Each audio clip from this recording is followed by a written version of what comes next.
All right. Brendan, thank you for being here. Well, thanks so much for having me. I'm excited to be here.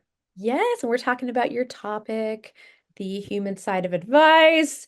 Mhm. You are, okay, podcaster, keynote speaker, going to conferences, doing all kinds of things. How did you get into this world? How did you get into the whole like human side of advice component? Like, just I'm going to throw it over to you. Share a little bit more. Yeah, so I mean, really the short and sweet version of it is because I imagine oftentimes when I do these things, I always wonder like how much do people really care and want to know about my background and my journey, and how much are they just wondering how can what can you teach me and tell me that I can take back and use to make myself better off? So I'm going to tell this story in a short and sweet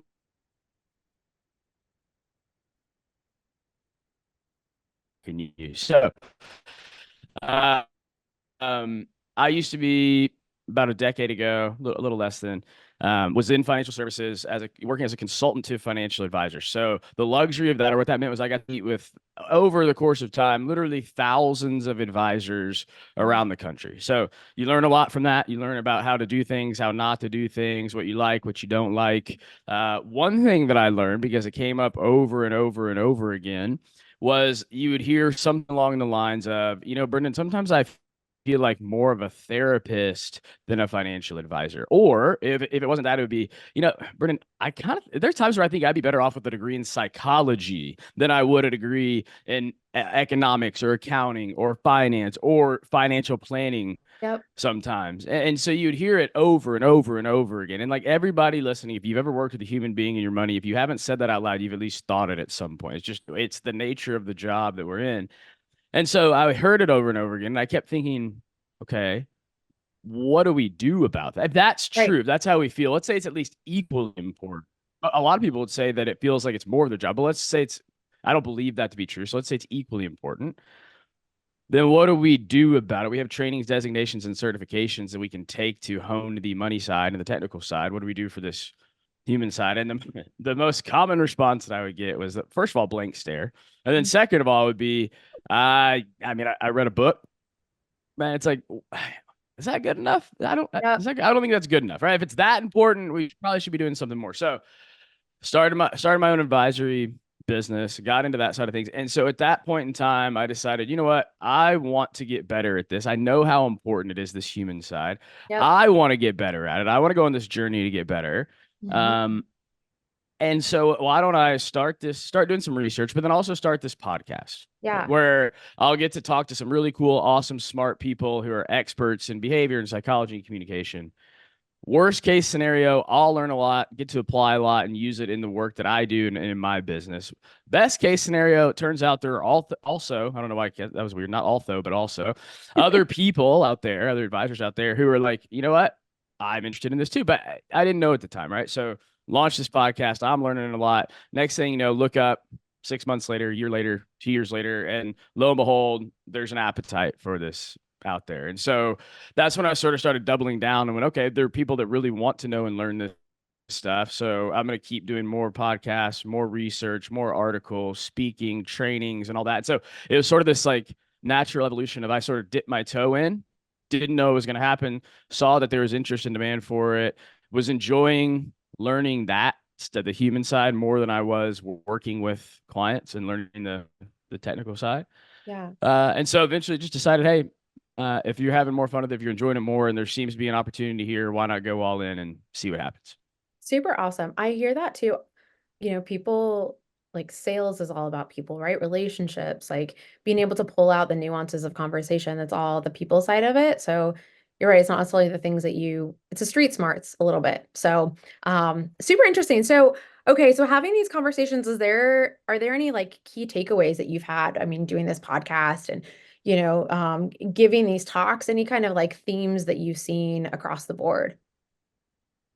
So first of all, I just mentioned a second ago that I was going to go on that little rant there, but also like bring it back and make an example out of it. And so this kind of ties into what you just asked. But one thing we can learn from what just happened at the beginning of that conversation is you asked me a question about myself that allowed me that was easy to answer. It had an emotional component and it was exciting to answer because it went back into my past and let me tell about myself Yep. and my past. And so whenever we get to talk about ourselves, there's this part of the brain that lights up. It feels good. It's like the pleasure center. It's the rewards part where same area of the brain that lights up when you engage in sexual activity and eating chocolate. And Mhm. so, like, as I'm sitting there talking about myself, I'm like, man, I enjoy this. This is fun. I mean, I'm not thinking it, right? It's Right, subconscious, right? right. But I'm enjoying it. It feels good. And what you've done, whether intentionally or not, is sort of like created this conversational flow and momentum that can carry through the rest of the conversation. And that's something that you can apply to every single conversation you have, whether it's a podcast episode Totally. or just a meeting with a prospect or a client, right? You've sort of primed the pump. I'm getting a little bit out of my head into my heart, feeling emotional and like feeling good about talking. You did a great job listening as I was talking. So yeah, so I wrote a whole article and recorded a whole podcast episode, and now have a presentation called "The Top Side or the Human Side of Advice." And so what that was me going back and saying, "All right, we've done over 120 episodes. There's a lot in there. You could Yep. literally learn something every single episode. But what are the core themes that emerge that we can learn from, that we could take, and most importantly, what are the core themes that you can apply like immediately in your practice that can make a big impact?" And so Mm. there's 10 of them. Probably can't mention all 10. That would take a little while, but I can pull out a few. There's one that always sticks out to me every time, and or there's one that it comes up over and over and over again. So it's what I've eventually decided to deem the most important skill in financial advice. So on the podcast, I've Like drum had roll, I tons of feel guests like. on. Yeah, yeah, well, yeah, right. Yes, Cliffhanger. I had to tease it. I Um, know. I've had experts on, and it's cool. It's all I think back on this that are at communication skills. The guy he had another guy on that teaches at Stanford and teaches communication skills. And everybody in the world of communication says that the most important skill for improving communication is the ability to listen. But not just listen, right? But like actually truly engage and listen with empathy and with curiosity. And I don't even tee them up for this, by the way. Like I'm not like, okay, so if you had to pick one thing, we know listening is important. How important is that? It's like it naturally it comes up, and they'll just mention it. By the way, the most important thing you can do as far as improving communication is improve your listening skills. So it's one of those things that I always knew was important, thought was important. One of the questions I ask on the podcast of every guest is who's the best listener in your life, and what do you do? What do they do so well that makes them such a great listener? That's a But great naturally, question. this keeps coming up over and over and over again, which is just it's kind of cool because I believe in how powerful it is. Just really, really hard to do. So that's one of the main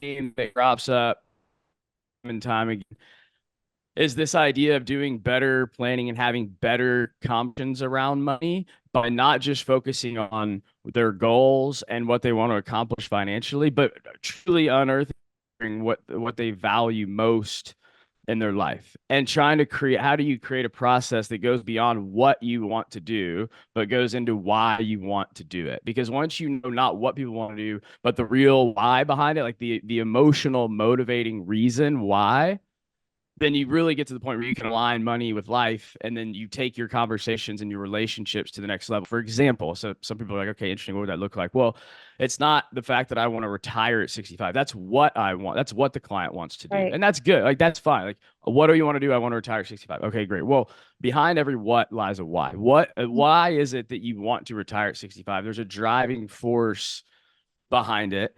And so, like, one example would be, well, I want to retire at 65 because I want to be able to maximize the time that I have with family while I still have the energy and the ability to do so, because my dad died when he was young and we felt like we got robbed of time that we should have had together.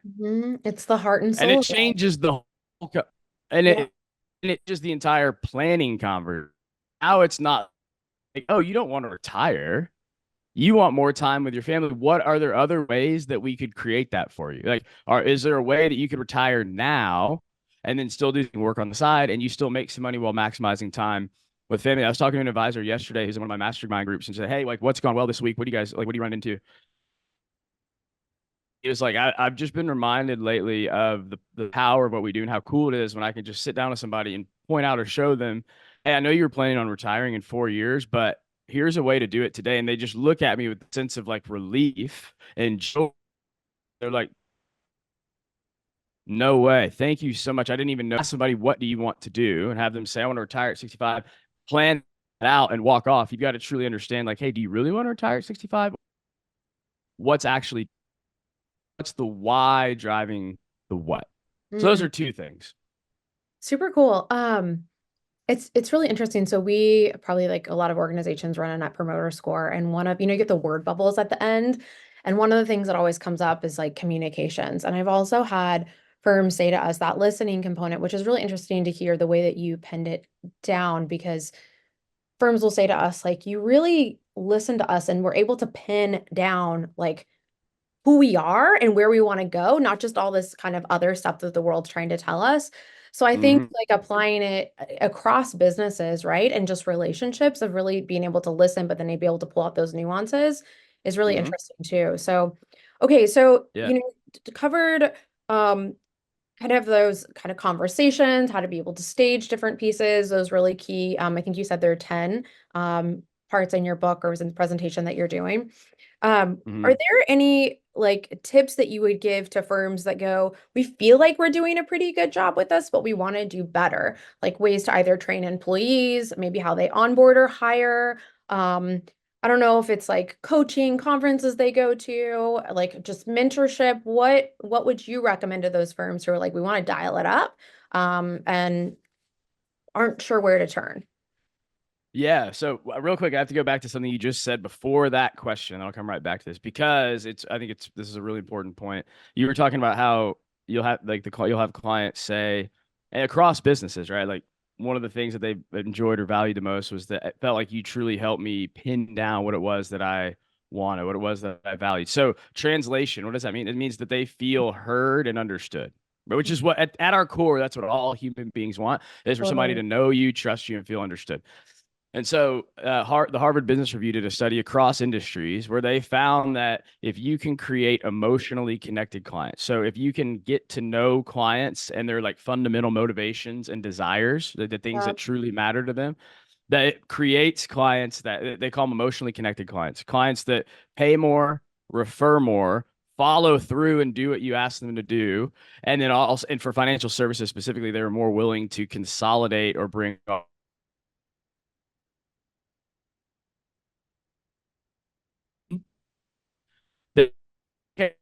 there's this thing you can do, this method you could take or follow through and then create assets. So like you'd be like, tell me more about it. But that's ultimately what it boils down to is creating emotionally connected clients by understanding their motivations, desires, make them feel heard and understood. Okay, all right. So I had to get that in there because I Great. think it's this Yes. study that's out there that I've like known about for years, use it in a lot of my trainings. And for some reason it hasn't. I feel like we need to know more about it. So that I just want to mention that. But yeah, so your question's a good how like what would you say to if somebody says, hey, we think we do this pretty well, but how like what could we do if we want to do it better, do it differently? I Yep. mean, that's the fundamental question because nobody wonders if it's important. Everybody wants to know what to do about it. Hmm.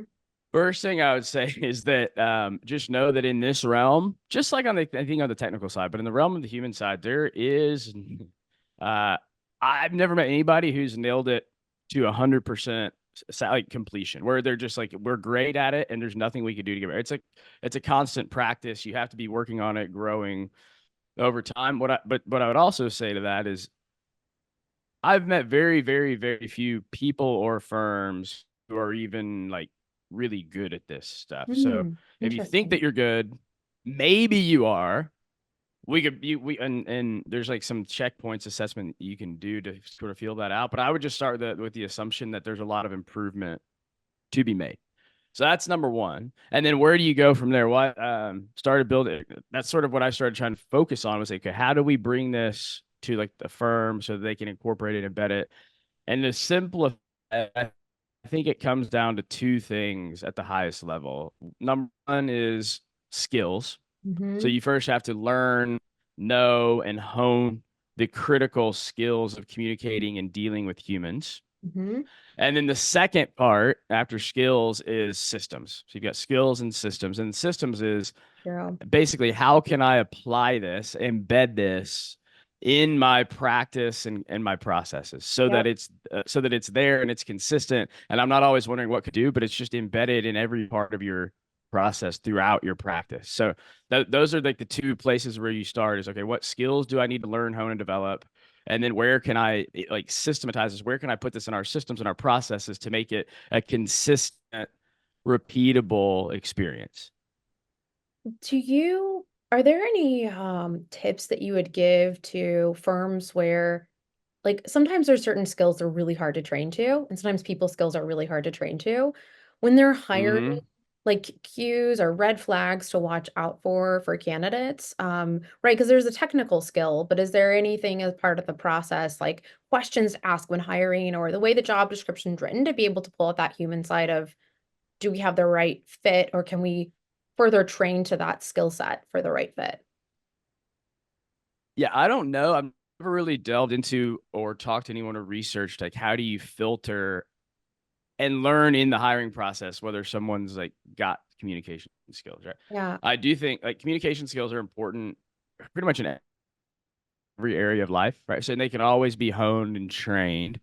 But I think the principle that I would probably apply is like even if you hire somebody, if you're hiring somebody for a client facing role, they need to have some level of skills, or they at least need to be Totally. willing to work, hone, and adapt those skills. If you have somebody that you find out just doesn't have it and they don't really care and they don't want to get any better at it and they just want to look at spreadsheets, well, just don't let them be client facing because it really Yep. is that Yep. critical, right? But if they have an appetite to get better at it and learn, then I think that's you can always hone and practice these skills. In fact, I would take somebody that a C as far as communication skills with a desire to grow than I would somebody that's naturally a B that doesn't want to get any better and thinks they've already got it completely nailed down. I think the main point is put people in roles that they excel in, but don't think that if you don't have these skills, they can't be trained and developed. Doesn't mean it's easy, right? Yep. I guess I'll say that too. It's not easy to do, but it can be done.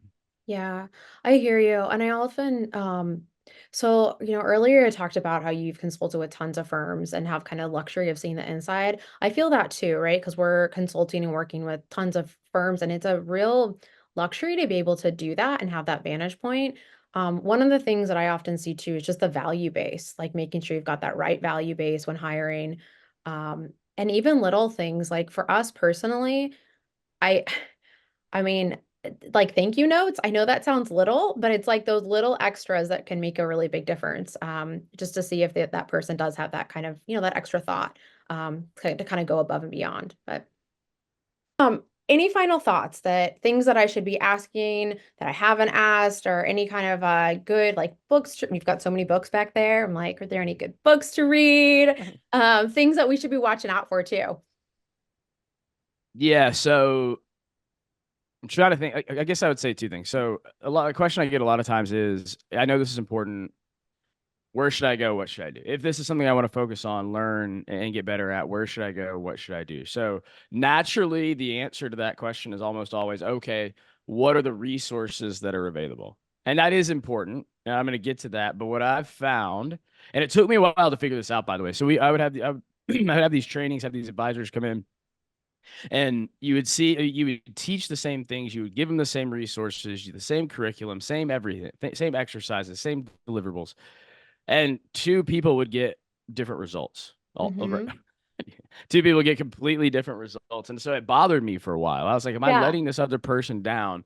And there's certainly an element of it in terms of just like being bought in and engaged, but Yeah, that yeah, yeah. wasn't like that didn't seem to be the main differentiator. What I eventually sort of started parsing out was those who got the better results, those who like truly saw the impact of embracing the human side, were those that fully believed in why it was important in the first place. In other words, it's one thing to know, yeah, I think this is kind of important and I want to try a few things here and there. It's another thing to like fully embrace or have this mindset that if I embrace the human aspect, like it's going to lead to better client relationships, better conversations, Mhm. more levels of trust, more referrals. It's not only going to enhance my clients' relationships, it'll help them get better outcomes and it's going to grow my business as a result. And so you first have to start with like, why is this important? Yep. Why, back to the why thing, right? Like, what's the purpose? Why is this important? And then once you're dialed in there and you kind of have this foundation of why the human side's important, then you can go and that'll direct you in terms of like, okay, now what do I need to go work on next? So now to the resources part, right? So as far as books go, like The Psychology of Money is always a great like Yeah. intro to just like kind of a gateway book. Another great gateway book is called Advice That Sticks. It's up here on the Mhm. bookshelf by Yes. Dr. Moira Summers, which every time I mention that book, I always make a note to say like it should be required reading for anybody that works with human beings and their money.